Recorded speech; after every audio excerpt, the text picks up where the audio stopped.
Alright, so this is our final interactive assignment, trying to replicate the kinetic sand demonstration from the video that was provided to us.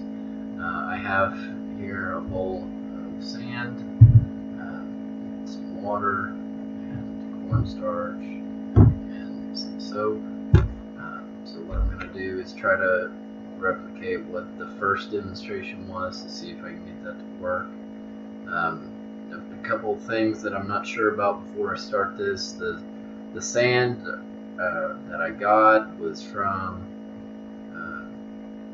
just a hardware store, so I went to Lowe's and got it. So it's more of a what they call a paver sand. So it's not, I think it's got a little bit more than just sand to it. It's more kind of some smaller rocks. So I don't know if that will hinder this experiment or not, but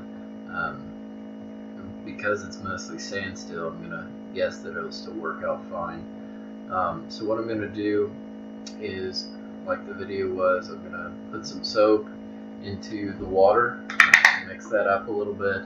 I'm gonna need to grab a spoon real quick for that, but also the cornstarch, I'll add that to the sand, and then I'll pour in the soap water mixture a little bit at a time to see if we can get this sand to form up into a shape. I've got a bigger measuring cup, so what I'll probably try to do is put it in here after I've mixed it up and turn it over to see if I can get it to stand. So I'm going to grab something to stir really quick.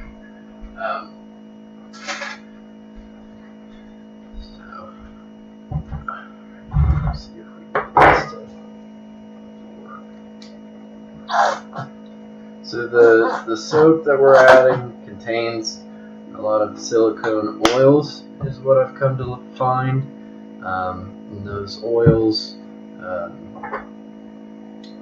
largely what happens is sand itself has a composition of silicone and oxygen, and those pairs, when they are combined with the silicone oil,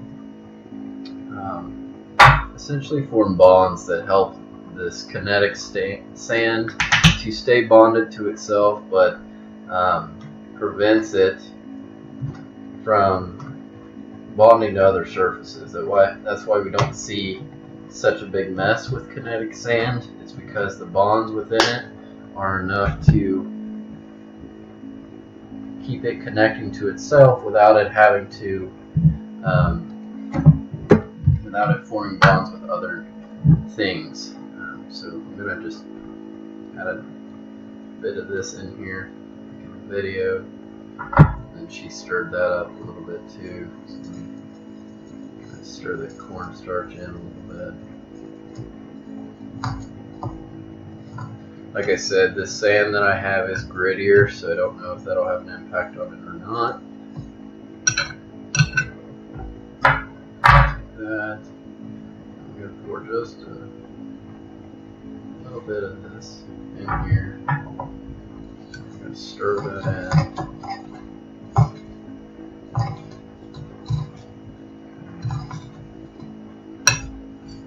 A little bit more. I might have too much of a sand component to this. I'm not quite sure.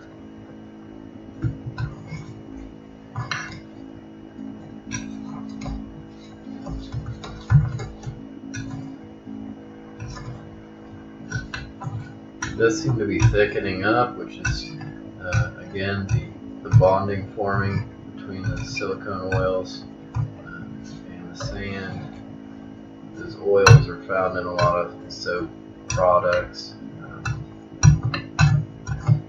If you think about that, if it bonds the way it does to sand, then other dirt as well, it probably has a bonding capability, which is why it's so helpful for cleaning, is because it's going to attract those smaller molecules of dirt and be able to form it around it so that it washes away. So like I said, I'm just going to try to fill this measuring cup up a little bit, see if I can get that to stick. Bear with me.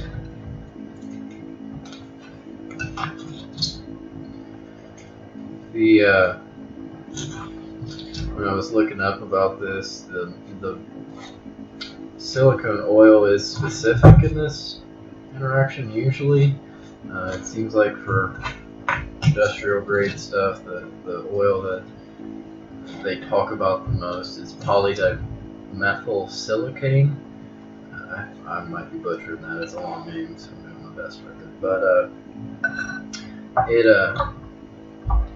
it's able to, that particular silicone oil is able to, at really high temperatures, will cause it to turn more into a liquidy type of a substance. But when it's colder, it's able to hold together more. So there's much less movement among the molecules and the atoms in the mixture, and so that's why you get to see more of the solid interaction. So I'm going to take this cup again and just flip it over in my bowl to see if I can get it to stand, and then I'll try to show you.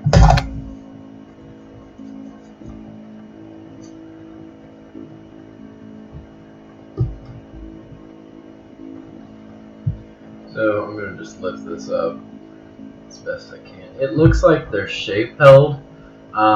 I'm not 100% sure if that's simply because of, if that's the reaction that we're looking at to form kinetic sand where it's bonded with the silicone oil, or if this is just maybe too wet, like in the video we watched.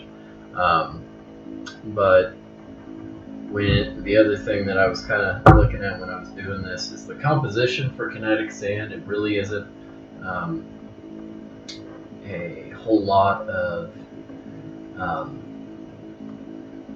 different components that hold together. It's mostly sand is what that mixture is, and then I think I read somewhere that it was like 98% is sand, and then 2% of it is the silicone oil that's added. So the reason that small amount is able to hold so well the bulk of the sand is because the molecules in the silicone oils are typically larger. They have longer chains, and that's pretty typical with those silicone oils, is they're long chains of bigger molecules, and so they are more readily willing to take on and to form bonds with the atoms within the sand. And so again, several explanations that I've looked at have just said that because of that, it's kind of like, one analogy I read from somewhere was talking about how it's like if you took a ball of spaghetti and the noodles were each a long chain, and it just sat there. The noodles would sit in a ball, but over time they would kind of even out and spread because the bonds would dissipate a little bit. That's what we're talking about with kinetic sand. It's that it has the ability to hold initially, but it will spread out, but it will still hold to itself. It's not going to leave a huge mess, probably like what I created here, where it will leave a mess. So that's all I have for this week. Thanks for listening to all of my interactive assignments, and for a good semester.